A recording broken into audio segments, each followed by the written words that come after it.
네, 사우스베이 장로교회 여러분들 안녕하셨습니까? 오늘은 4월 6일 화요일입니다. 예, 부활주일 이후에 여러분들의 생활이 어떻습니까? 열심히 기도하시고 또 하나님 잘 믿는 그러한 믿음으로 이 코로나 바이러스 감염 이 1년이 지난 이때까지 정말 수고하는데 여러분들 끝까지 우리 모두 다 견디고 이겨나가는 그러한 우리 사우스베이 교우들 되시기를 간절히 바랍니다.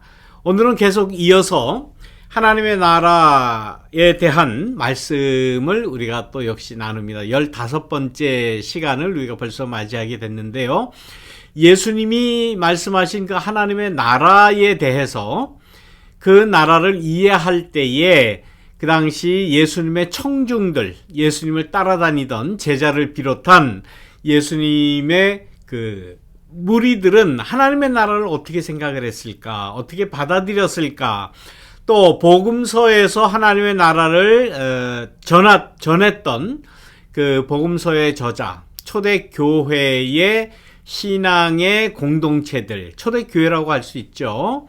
그들은 하나님의 나라를 어떻게 이해했는가라는 것을 우리가 살펴보아야 우리도 그 하나님의 나라에 가장 근접한 그러한 모습을 우리가 볼 수 있지 않겠나라고 생각을 합니다. 그 중에 이스라엘 사람들은 다윗 왕조의 재건이, 다윗 그 왕권의 재건이 하나님의 나라의 모습이다라고 생각한 사람이 있었다고 그랬죠.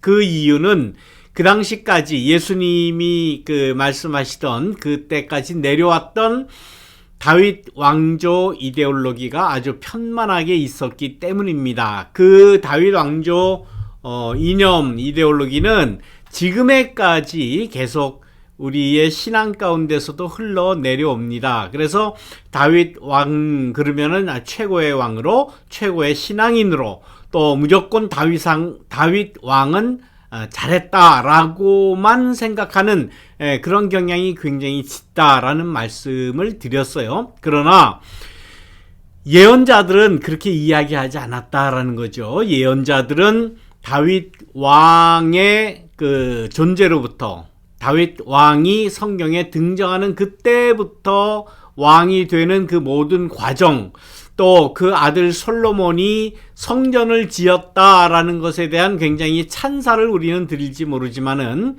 그러나 그것은 야훼 정신에 배반된 면도 있었다라는 것이죠. 다윗이 그 성궤, 하나님의 그 거룩한 하나님의 현존을 나타나는 성궤를 예루살렘으로 옮긴 것, 우리는 다 찬양할 수 있겠다라고 생각할지 모르지만은, 그러나 하나님의 존재는 항상 움직이는 신이었다. 이스라엘 백성들과 이스라엘 민중들과, 다시 말하면 노예 때들과 항상 그 노예들이 가는 곳마다, 광야를 가면 광야를 가고, 광야에서 거처를 마련하면 그 거처 가운데 계셨고, 또 전쟁이 나면은 그 전쟁에도 함께 나갔던, 항상 움직이는 그런 신이었다라는 야훼 신앙의 핵심을 우리가 다시 생각할 때에 그 하나님의 현존을 상징하는 법궤가 예루살렘 성전 안에 고정이 되고, 그리고 솔로몬이 그렇게 이야기하지 않습니까? 지난주에 우리가 본 대로 깜깜한 그 성막 가운데 계시겠다고 했지만은, 이제는 내가 성전을 잘 지어서 있으니까 여기에 계십시오. 하나님한테 이제 명령 아닌 명령을 하는 거죠. 여기만 계십시오. 다 하나님을 찬양하러 일로 다 모일 겁니다. 올 겁니다. 하나님은 그런 하나님은 아니에요. 임마누엘의 하나님, 내가 너와 함께 하리라. 내가 어디를 가든지, 어느 때든지, 어디서든지 내가 있는 곳에 내가 함께 가는, 함께 하는, 움직이는 그런 하나님이다라는 것이 야훼의 그 신, 하나님의 속성 중에 가장 중요한 그 요소인데, 그것을 예루살렘으로 안치시키고 또 예루살렘 성전 안에 안치시킴으로써 고정된 하나님으로 하나님의 그 행동 반경을 이렇게 제한했다라는 그러한 지적이 예언자 전통을 통해서 계속 이렇게 면면이 내려온다라는 말씀을 드렸어요. 하나님을 예루살렘 성전에 모셨으면 그 민족이 잘 돼야 될 것 아닙니까? 예? 창성하고. 그런데 솔로몬 때 와서 그 다윗과 솔로몬의 화려함, 뭐 이런 것, 화려한 것 뭐 다 좋은 것 아니겠습니까? 그러나 그렇지 않습니다. 그것 때문에 이스라엘 나라가 솔로몬의 그 다음 때에 와서 여로보암, 르호보암 때에 이제 남북으로 분열을 하게 되죠. 남유다 왕국과 북이스라엘 왕국으로 나뉘어서 서로 싸우고 전쟁하고 물고 뜯고 하는 그러한 역사를 만들어낼 수밖에 없었다. 이렇게 되니까 그리고 이제 그 여로보암, 르호보암 그 이후에 남북으로 갈리고 그 다음에 아주 또 약소국으로 변할 수밖에 없잖아요. 그래서 그 이후에 바벨론의 포로로 잡혀가기도 하고 아수르의 공격을 받기도 하고 블레셋의 공격, 온통 주변 그 강대국으로부터 공격을 받게 되고 공격 받을 때마다 뭐 여기 그 주변 강대국에 가서 붙고 뭐 세금 갖다 바치고 우리를 도와달라고 하고 뭐 그냥 그 지저분한 그러한 역사를 만들어냅니다. 그때에 분연하게 하나님의 뜻을 전하려고 일어난 사람들이 있었으니 누구라고 말씀드렸습니까? 예언자들이라고 그랬죠. 예언자, 프로펫. 이 예언자라고 하는 그러한 다른 나라에서는 찾아볼 수 없는 그러한 특별한 사람들이 태어났는데 이 사람은 어떤 사람이라고 그랬습니까? 하나님의 말씀을 담아가지고 예비했다가 하나님의 말씀을 담았다가 백성들에게 전하는 그러한 사람들이었다. 그러니까 이 예언자들의 그 메시지에는 왕권 이데올로기와 반대되는 그러한 그 예언의 말씀이 굉장히 많습니다. 물론 왕권과 그 권력자들의 편에서 이야기한 예언자들도 있어요. 소위 말하면 이제 궁전, 그 왕궁을 중심으로 활동했던 예언자들이 있는 반면 아주 그 백성들 사이에서, 그야말로 민중들 사이에서 그들에게 올바른 하나님의 말씀을 전하면서 권력자들과 굉장히 각을 세웠던 그러한 예언자들이 있었는데 그 예언자의 대표적인 예언자가 아모스, 미가, 학개, 뭐 이러한 그 호세아, 뭐 이러한 그 사람들이에요. 그 사람들은 뭐 농민 출신들, 뭐 출신이 다 그렇습니다. 우리 말로 하면은 그야말로 그 천 것들이죠. 싼 것들 중에서 예언자도 있었더라. 귀족 중에 태어난 그런 예언자도 있었지만은, 그러니까 이런 것이 이게 막 섞여 있어요. 예언자라고 해서 다 권력자들과 각을 세운 거 아니에요. 권력자들 편에서 예언한 그러한 예언자들, 대표적인 예언자가 뭐 예레미야, 이사야 뭐 이런 그 계통의 예언자들이에요.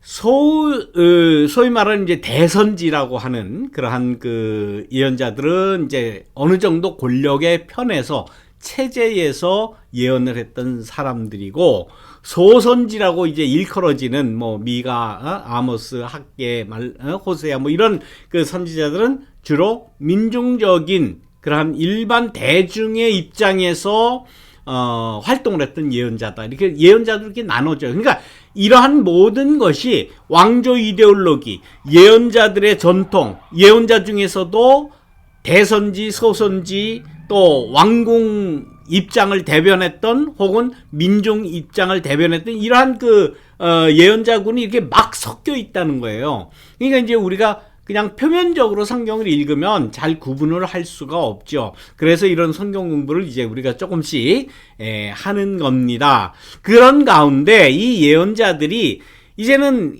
왕권이 약화되고 다윗 왕조가 이제 거의 다 무너진 것 아닙니까?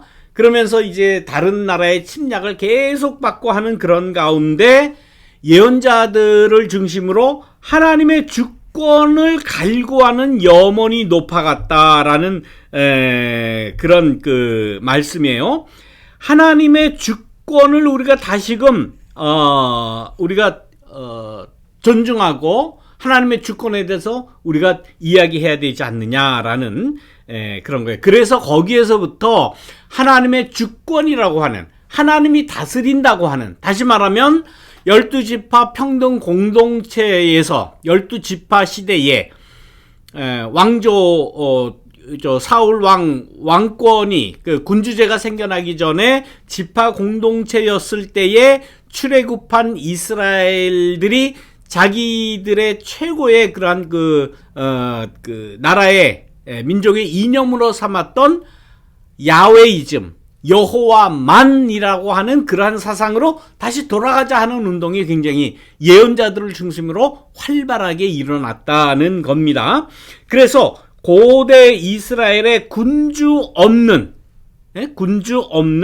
해방 공동체, 이게 뭐라고 그랬죠? 12지파 12지파 공동체의 그 하나님 나라, 그때의 그 하나님 나라, 다시 말하면 쉽게 말하면 야훼이즘, 여호와만이라고 하는 그러한 생각을, 그 이념을 우리가 받들자, 그 신앙을 받들자. 이게 신앙하고 나라의 이념하고 거의 이제 하나가 된 그러한 그 사상이죠. 이것이 바로 예언자 전통이 있었던 반면, 또 한편으로는, 그러니까 다윗 왕조 이념을 중요시 여겼던 집권자들, 혹은 세력가들, 혹은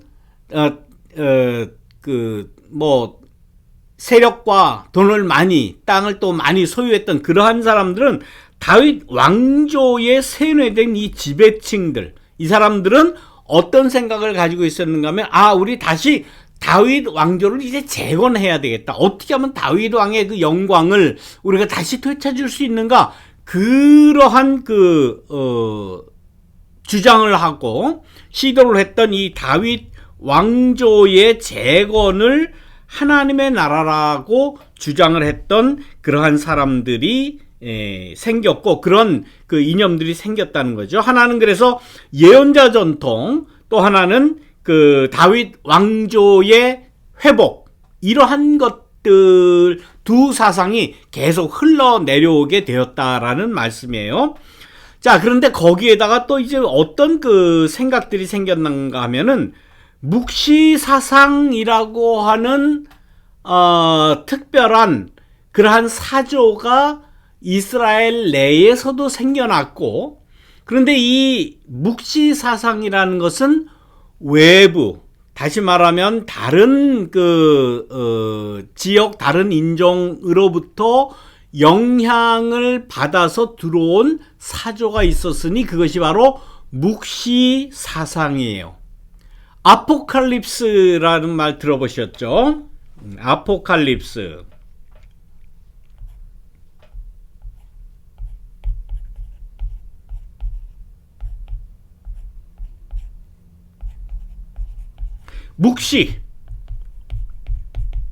묵시 문학, 묵시 사상, 이런 말인데, 이 묵시 사상이 왜 생겨났는가 하면, 현재 사는 삶이 굉장히 억압적인 삶일 때, 이런 묵시 사상이 생겨나는 거예요. 뭔가 말을 제대로 못해. 언론이 통제됐어. 바른 말을 하면 잡혀가. 이런 사상에서 묵시 사상이 생겨나는데, 이 묵시 사상이 유대 나라에서 생겨나게 된 가장 그 묵시 사상이 활발하게 생겨났을 때가 언젠가 하면 바벨론의 포로로 잡혀갔을 때, 바벨론의 포로 생활할 때에, 포로로 잡혀갔으니까 사상에 자유가 있습니까? 없지요. 종교까지도, 신앙까지도 다 뺏긴 그런 때 아니에요. 포로로 잡혀가 가지고는 제사 드릴 성전이 어디 있습니까? 예루살렘이 어디 있습니까? 포로로 잡혀갔는데, 그렇다고 해서 거기에서 자기네끼리 안식일 날은 뭐 나름대로 예배를 드린다고 드렸지만은 그러나 아무것도 없어요. 율법 책도 거의 없었을 거고 신앙을 지킬 수 있는 것이 아무것도 없었어요. 그리고 대놓고 유대 사상을, 신앙을 이야기할 수 없어요. 그때에 생겨난 사상이 묵시 사상이에요. 마치 이제 이러한 이 억압적인 세상은 끝날 것이다.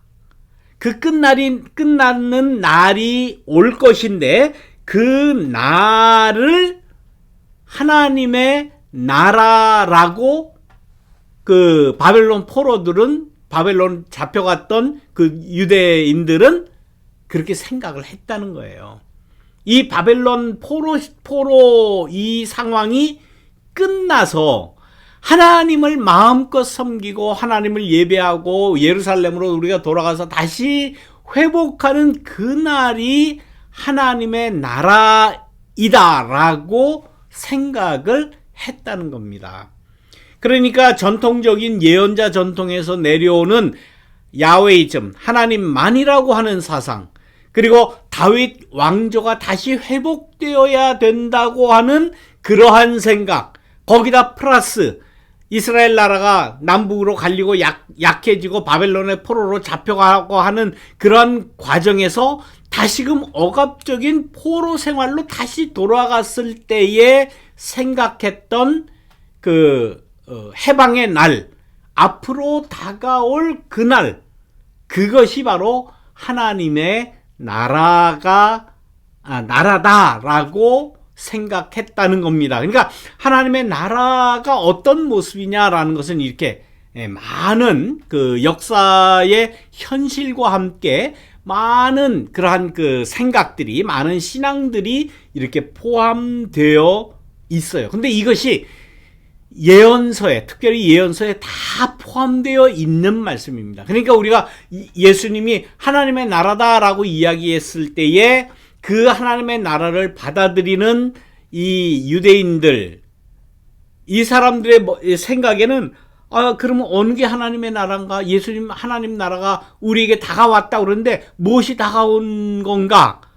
여호와만이라고 하는 예언자 전통인가? 다윗 왕조의 회복이 하나님의 나라인가? 아니면 묵시 예언자들이 이야기한 그 묵시 문학에서, 예언서에서 이야기한 그날이 오면, 그날이라고 이제 많이 표현이 되죠.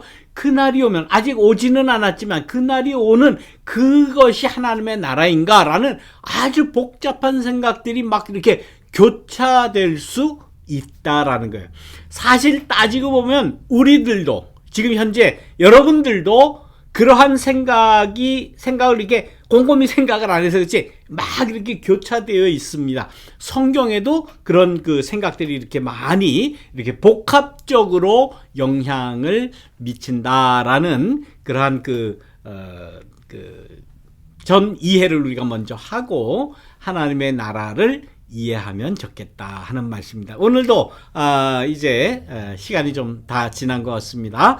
다음 시간에 또 여러분들과 함께 이 하나님의 나라 이야기 계속해서 이어나가도록 하겠습니다. 다음 시간 만날 때까지 여러분들 평안히 계시기를 바랍니다. 여러분들 안녕.